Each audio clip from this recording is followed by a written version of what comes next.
প্রথম যে খবরটি দিতে চাইব, পাকিস্তানে বড় কিছু ঘটতে যাচ্ছে। ইমরান খানের দল পিটিআই এবার বড় রকম আন্দোলনে নামছে। দ্বিতীয় গুরুত্বপূর্ণ খবর, মার্কিন যুক্তরাষ্ট্রের সকল নির্দেশনা উপেক্ষা করে ইরান বলছে হরমুজ তার হাতের ইশারা চলবে, এবং ইরান আমেরিকাকে এক প্রকার অচল করে রেখেছে। পাশাপাশি আরো বেশ কিছু আন্তর্জাতিক খবর থাকবে। আশা করি আপনাদের শুনতে আর কোনো প্রবলেম হচ্ছে না। আমি আপনাদের কমেন্ট আশা করছি, আমি তারপরে শুরু করবো। ওকে, হ্যাঁ দর্শক, আমাকে কমেন্ট করছেন অনেকেই। আমি আপনাদের কমেন্টগুলো দেখছিলাম, ভালো লাগছিল। সবার উত্তর আসলে দিতে পারলে সবচেয়ে ভালো হইতো, কিন্তু প্রথমেই সমস্যাটা হয়ে গেল সাউন্ডের যে প্রবলেমটা। সেখানে আমি আপনাদের অনেকের কথা, 24 পরগনা থেকে আমাদের এক ভাই মাসুদ, তিনি কমেন্ট করেছিলেন, আমি নাকি তার নামটা কখনো বলিনি। 24 পরগনার মাসুদ ভাই, আপনার জন্য শুভকামনা। আর আরেকটা কমেন্ট না করলেই নয়, আমাদের একজন নিয়মিত দর্শক, চট্টগ্রাম হালিশহর মাইজপাড়া চুনা ফ্যাক্টরি, ফাবিয়া তাবাসসুম, তিনি দোয়া চেয়েছেন তার নতুন জীবনের জন্য। বিয়ের পিঁড়িতে বসছেন, সেই জন্য সবার কাছে দোয়া চেয়েছেন। সবাই দোয়া করবেন, আল্লাহ তাদেরকে সুন্দর জীবনে মঙ্গলময় এবং কল্যাণকর একটা জীবন দান করেন, আজীবন তারা সুখে থাকেন এবং সকল বিপদকে আল্লাহ মুছে দিয়ে তার রহমতের চাদরে ঢেকে রাখেন। দর্শক, আসেন মূল খবরে চলে আসছে। পাকিস্তানে ইমরান খানকে অবৈধভাবে 3 বছর কারাগারে রাখা হয়েছে, এবং সবচেয়ে ইন্টারেস্টিং ব্যাপার, ইমরান খানের বিরুদ্ধে একটি মামলা ছিল না, এবং ইমরান খানের বিরুদ্ধে এখন পর্যন্ত আদালত একটি অপরাধের প্রমাণ পায়নি। কিন্তু ইস্টাবলিশমেন্ট সরকার, মানে সেনা শাসিত সরকার, ইমরান খানের উপরে প্রায় 2 সেঞ্চুরি, আমরা যদি বলি 200-র মতো ডাবল সেঞ্চুরি মামলা করেছে। এই মামলাগুলো আদালতে আছে কিন্তু প্রক্রিয়ায় নেই, মানে কার্যতালিকায় নেই। যখনই পিটিআই কোনো আন্দোলনে আসে, একটি কার্যতালিকায় আনা হয়, এনে নিম্ন আদালত একটা ভুগিযোগী রায় দেয়, কিন্তু হাইকোর্ট বা উচ্চ আদালত গড়িমসি করে এই মামলাগুলোকে টানে না। কারণ কি, উচ্চ আদালতে এই মামলাগুলো আসলে ইমরান খানের দোষ প্রমাণ হবে না। একটা দেশের সাবেক প্রধানমন্ত্রী এবং বর্তমান পাকিস্তানের সবচেয়ে জনপ্রিয় লিডার, বলতে গেলে পুরো পাকিস্তান ন্যাশনাল 80% ভোট যে পিটিআই এর পক্ষে, সেই দলের নেতার মামলা কার্যতালিকায় নেই।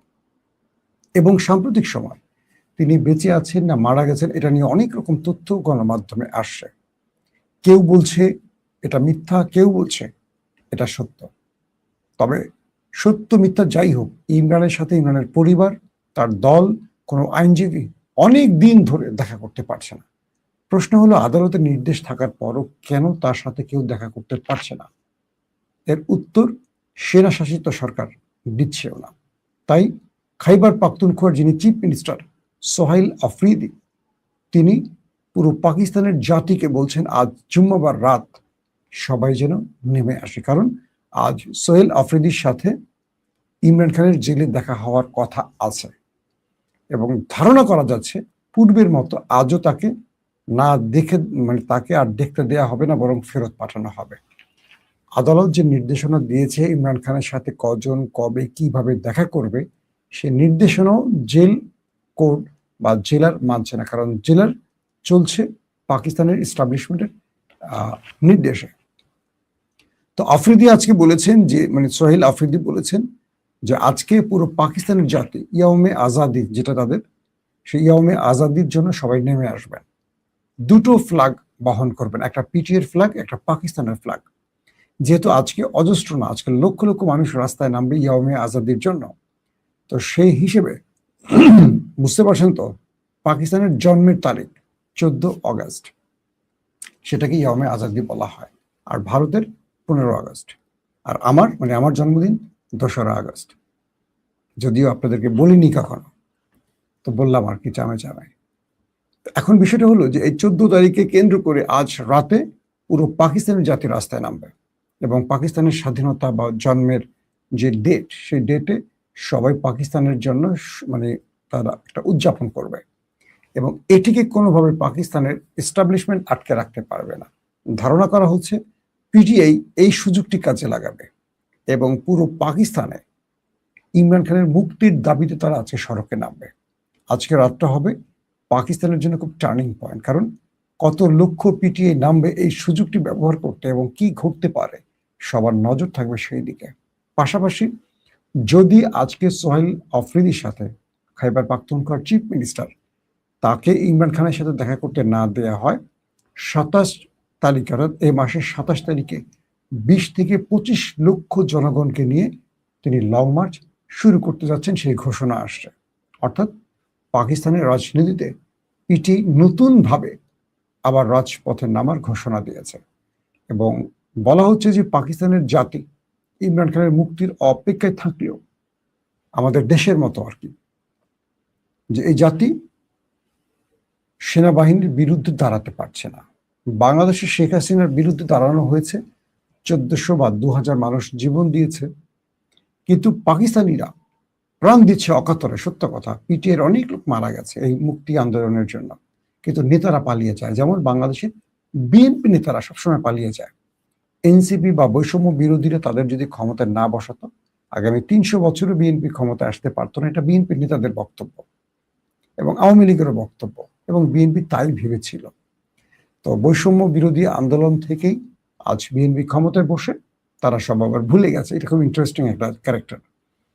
তো বলা হচ্ছে যে হাসিনার আন্দোলন, জামাত এবং বিএনপি হাসিনাকে কিচ্ছু করতে পারেনি। এই দুটো দল বহুত আন্দোলন করছে, বহু জীবন দিয়েছে, কিচ্ছু হয় নাই। কিন্তু বৈষম্য বিরোধী আন্দোলনে তারা হাসিনাকে বিদায় করেছে ক্ষমতা থেকে এবং দেশ ছেড়েছে। কিন্তু মজার বিষয় হলো, বিএনপির হাজারো নেতাকর্মী রাস্তায় নামতো, কিন্তু নেতারা বাসে দিলি সব পালাতো।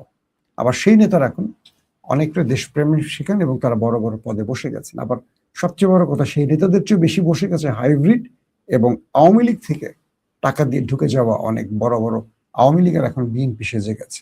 আর প্রকৃত বিএনপির এখন গুপ্ত হয়ে গেছে, মানে তাদেরকে এখন গুপ্ত বলা হয়। তো পাকিস্তানের ভেতরে ইমরান খানের দল যতবার নেমেছে ততবার তাদের উপর ক্র্যাকডাউন শুরু হয়েছে। অজস্র মানুষ সেনাবাহিনীর হাতে বা রেঞ্জার্স, এফসি বা পুলিশের হাতে প্রাণ দিয়েছে। কিন্তু দল মানে পাকিস্তানের মধ্যে যেটা হয়, সেনাবাহিনী সে 47 থেকেই ক্ষমতা কেন্দ্রে বসে আছে। আমরা যতই বলি ইমরান খান ক্ষমতায়, নওয়াজ শরীফ ক্ষমতায়, বা পিপলস পার্টি ক্ষমতায়, বা বেনজির ক্ষমতায়, আসলে ক্ষমতা থাকে সেনাবাহিনী। কারণ ইমরান যে লড়াইটা শুরু করেছেন, মুক্তির যে লড়াইটা, এটা সেনাবাহিনীর বিরুদ্ধেও এবং পাকিস্তানের কুরাজনীতির বিরুদ্ধে, দুর্নীতির বিরুদ্ধে। কিন্তু ইমরান খানের বিরুদ্ধে যখন সেনাবাহিনী দাঁড়িয়ে গেল, সুবিধাটা নিল পিপলস পার্টি আর মুসলিম লীগ নুন। তারা যদি এখন ইমরানের সাথে সারিতে এসে দাঁড়িয়ে বলে যে আমরা সবাই মিলে ইস্টাবলিশমেন্টের এই ক্ষমতার বলয়টা ভেঙে দিতে চাই, তাহলে সম্ভব। যেমন বাংলাদেশ, ভালো করে দেখবেন, একটা অদৃশ্য শক্তি বাংলাদেশের সবকিছু কন্ট্রোল করে, যেটাকে আমরা ইস্টাবলিশমেন্ট বলি।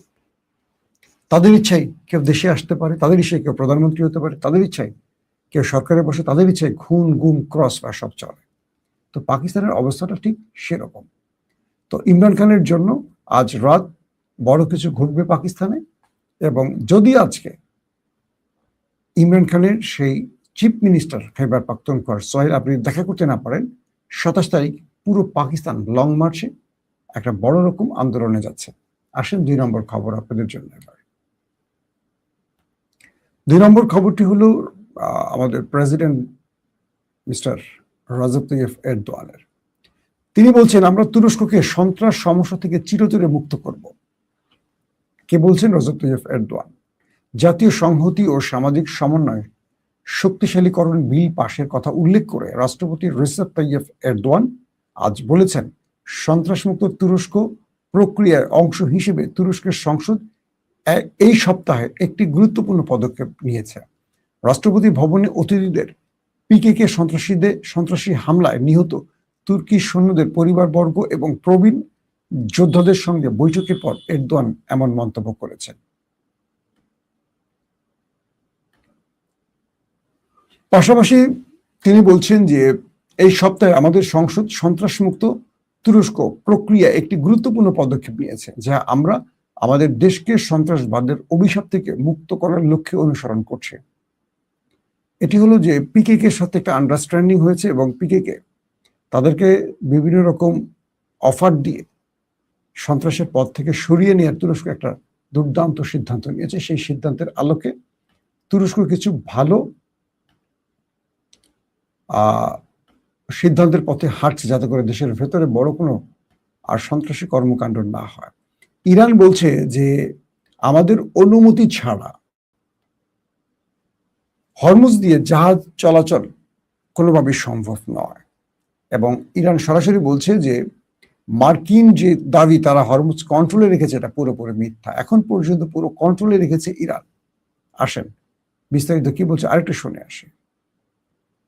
ইরানের সামরিক বাহিনী হরমুজ প্রণালী দিয়ে জাহাজ চলাচলের মার্কিন দাবি প্রত্যাখ্যান করে বলেছে তাদের অনুমতি ছাড়া কোনো জাহাজ চলাচল করতে পারবে না। এর আগের দিনে শুরুতে ইসলামিক রেভলিউশনারি গার্ড কোরের সহযোগী সংগঠন বাসিস আধা সামরিক বাহিনীর কমান্ডার হোসেন তায়েব বলেন, এই জলপথটি ইরানের নিয়ন্ত্রণে রয়েছে। ইরানের পররাষ্ট্রমন্ত্রী আব্বাস আরাকচি বলছেন, গোয়েন্দা ব্যর্থতার কারণে ইরান যুদ্ধ নিয়ে যুক্তরাষ্ট্র ভুল হিসাব করছিল এবং হরমুজ প্রণালী নিয়ে আরো বড় ভুল হিসাব করার ঝুঁকিতে রয়েছে তারা। মানে তারা বোঝাতে চাইছে যে হরমুজ প্রণালী নিয়ে যুক্তরাষ্ট্র যে পরিকল্পনা করেছিল মূলত সেটা আসলে ভুল পরিকল্পনা ছিল, তারা এখানে এসে ব্যর্থ হয়েছে। দর্শক আসেন এবার মূল শিরোনামে যাই।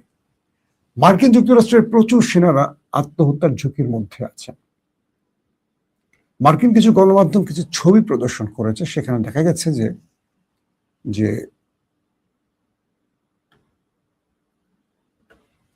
প্রচুর সেনা, আপনারা তো দুদিন আগের খবর পেয়েছেন যে অনেক সেনা নিজেরা নিজেদের মধ্যে গোলাগুলি করে প্রাণ হারিয়েছে।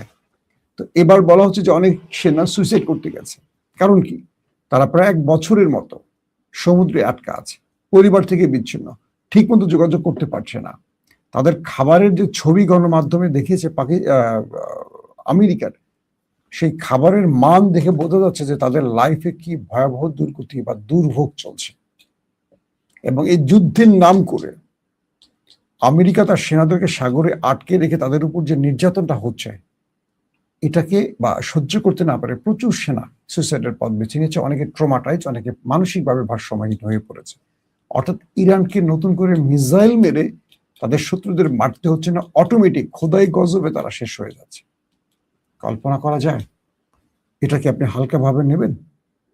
নিজেরা নিজেদেরকে মেরে ফেলছে, নিজেরা ট্রমাটাইজ হয়ে যাচ্ছে, নিজেরা মানসিক প্রতিবন্ধী হয়ে যাচ্ছে। যাদেরকে আনা হয়েছে যুদ্ধের জন্য তারা নিজেরাই এখন অসুস্থ হয়ে কি বলবো মৃত্যুর পথে চলে যাচ্ছে। এদের পরিবারগুলো সেনাবাহিনীর যিনি নৌবাহিনীর যিনি প্রধান তার কাছে দাবি করেছেন যেন তাদেরকে বন্দরের কাছাকাছি কোনো একটি জায়গায় চিকিৎসার ব্যবস্থা করা হয়। No tension. আসেন এখন বিষয়টা কি দাঁড়াচ্ছে। মার্কিন যুক্তরাষ্ট্র ইরানে একটা স্থল অভিযানের যে পরিকল্পনা করেছে, ইরান এই ব্যাপারটি অগ্রিম জেনে গিয়ে তারা কিছু বার্তা দিয়েছে। আজকে ইরানের গুরুত্বপূর্ণ কয়েকটি অফিসিয়াল বক্তব্য এসেছে এরকম যে আমেরিকাকে মোকাবেলার জন্য স্থল অভিযানের জন্য ইরানও বিকল্প পথ বেছে নিয়েছে, এবং সেখানেই সৈয়দ আমাদের মুস্তফা খামেনি তিনি 6 জন উচ্চ পদস্থ সামরিক কর্মকর্তাকে বিভিন্ন পদে পদায়ন করেছেন, এবং এরা অধিকাংশ আয়াতুল্লাহ আলী খামেনির খুব বিশ্বস্ত ছিলেন। বলা হচ্ছে যে ইরান আমেরিকার বিরুদ্ধে একটা বড় যুদ্ধের জন্য এই পুরো পরিকল্পনাটি সাজিয়েছে, এবং Iran plan A, plan B, plan C এবং ডি, এই 4টি ক্যাটাগরিতে তার প্ল্যান সাজিয়েছে। আমি প্ল্যান এও বলেছি, গতকালকে প্ল্যান বি বলেছি। সেটা হলো ইরানের ভেতরে যদি আমেরিকা স্থল অভিযান চালায়, সেক্ষেত্রে ইরানের মূল টার্গেটটা হলো তারা আমেরিকাকে ঢুকতে দেবে, এবং আমেরিকা যখন ঢুকবে এই দেশটির ভেতরে তখন যত সম্ভব সেনাদের জীবিত আটকাবে এবং একটা বড় গ্রুপকে হত্যা করবে। যাদেরকে সহজে জীবিত আটকাতে পারবে এদেরকে দিয়ে ইরান বড় দাবি বাস্তবায়ন করবে। এই দাবিগুলোর মধ্যে ইরানের যে দাবিগুলো রয়েছে পূর্বের 15টি দাবি, সবগুলো দাবি থাকবে। পাশাপাশি বিশাল অঙ্কের বিলিয়ন ট্রিলিয়ন ডলারের দাবি আসবে। অর্থাৎ এ যাবৎকালে ইরানের যত টাকা আটকানো হয়েছে, যত টাকা ক্ষতি হয়েছে, যত ক্ষতি হয়েছে এই যুদ্ধে, ইরানের ভেতরে মার্কিন ইসরায়েলি হামলা যত ক্ষতি হয়েছে, সব ক্ষতিপূরণ তার বিশাল সংখ্যক সামরিক সদস্যদের আটকে দিয়ে আদায় করবে। যেটা হামাস করে থাকে, যেটা হিজবুল্লাহ করে থাকে, দখলদার সেনা পেলেই আটকে দেয়, তার আগে মারে না, আটকে দেয়। তার বিনিময় দেখা যায় 5 জন ইসরায়েলি সেনা তার বিনিময়ে 1000 গাজার তরুণদের বা গাজার যোদ্ধাদের ইসরায়েলের কারাগার থেকে মুক্ত করে। ঠিক হিজবুল্লাহও তো সেই কাজটি করে। ইরান এই পলিসিটি নিয়েছে। আর 4 নম্বর তাদের যে নেক্সট পরিকল্পনা সেটি হলো, আমেরিকা যদি ইরানে কোনো ম্যাসিভ নিউক্লিয়ার টাইপের অ্যাটাকে আসে, ইরান আমেরিকার উপর সেম প্রতিশোধ নেবে এবং সেই প্রতিশোধটি স্বয়ং আমেরিকার ভেতরে করবে আইসিবিএম ব্যবহার করে, ইন্টারকন্টিনেন্টাল ব্যালিস্টিক মিসাইল ব্যবহারের মাধ্যমে। অর্থাৎ 4টি পলিসি ইরান আমেরিকাকে জানিয়ে দিয়েছে বলতে তাদের গণমাধ্যমে আলোচনার মাধ্যমে প্রকাশ করে দিয়েছে। এখন ট্রাম্প যত বক্তব্য দিচ্ছেন, যত কথাই বলছেন, ট্রাম্প এইটুকু বুঝতে পারছেন যে ইরান তার টার্গেট থেকে এক চুলও সরবে না। এখন পর্যন্ত হরমুজ বন্ধ এবং এখন পর্যন্ত আমেরিকা যত দাবি করছে হরমুজ তাদের কন্ট্রোলে, কিন্তু আমেরিকার কন্ট্রোলে নেই, এটি আছে ইরানের কন্ট্রোলে। এবং প্রতিদিন ইরান তার সারপ্রাইজ দেখাচ্ছে। আমেরিকা যে জাহাজটাকে ঢুকাচ্ছে, ইরান সেটাকে আটকে দিচ্ছে অথবা হিট করছে। তো এভাবেই আবার ইরান কি করছে, বিভিন্ন দেশের পতাকা দিয়ে তাদের জাহাজগুলোকে, তাদের যে তেলের জাহাজ সেগুলোকে বিভিন্ন দেশের পাঠাচ্ছে। ধরেন বাংলাদেশের পতাকা উড়িয়ে দিয়েছে, মালয়েশিয়ার পতাকা উড়িয়ে দিয়েছে। তো ইরান বিভিন্ন কৌশলে আবার আমেরিকার যে নেভাল ব্লকেট সেটাও ভাঙছে। তো এভাবে ইরান কৌশলগতভাবে ইরানকে আমেরিকাকে পরাস্ত করছে। এখন আমেরিকা ভয় পাচ্ছে স্থল যুদ্ধে এসে তার যে সেনাবাহিনীরা ইতিমধ্যে ট্রমাটাইজ হয়ে গেছে, বিক্ষিপ্ত হয়ে গেছে, তারা যুদ্ধে অনীহা প্রকাশ করছে। এই লড়াইটা স্থল অভিযান মানে 1 দিন 2 দিনের না, একটা লম্বা সময়ের যুদ্ধ শুরু হবে।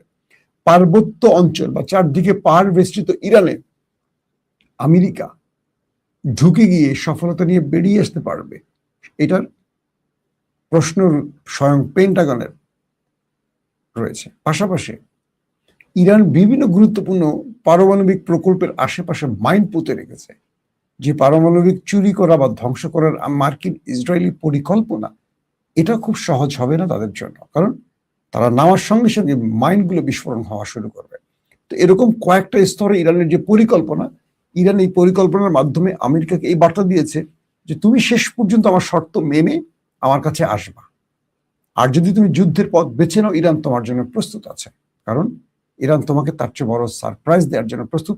কারণ তুমি হরমুজ ইস্যুতে বা এই যুদ্ধে তুমি যা যা করেছো, তুমি দেখেছো যে ইরান তার সিদ্ধান্ত থেকে এক পা পিছিয়ে সরে যায়নি। এটি আজকে ইরানের স্টেটমেন্ট। এবং আব্বাস আরাকচি এটিও বলেছেন যে তাদের কাছে ভুল গোয়েন্দা তথ্য আছে, যে তথ্যের আলোকে তারা ইরানে অ্যাটাক করেছে, সেই অ্যাটাকগুলো ইতিমধ্যে তারা ব্যর্থ হয়েছে এবং আমেরিকা নিজেই হাতে পায়ে ধরে যুদ্ধবিরতি নিয়েছে। সো আমেরিকাকে আগামী দিনে বড় মাসুল যদি দিতে না হয়, তাহলে তারা এখন যুদ্ধ বন্ধ করে নেভাল ব্লকে তুলে দিয়ে শর্তগুলো মেনে এই অঞ্চল ছেড়ে যাওয়া উচিত। এটা হলো আব্বাস আরাকচির আজকের বক্তব্য। দর্শক, আপাতত এখনকার মতো বিদায় নিচ্ছি। প্রত্যেকে ভালো থাকবেন। আল্লাহ হাফেজ।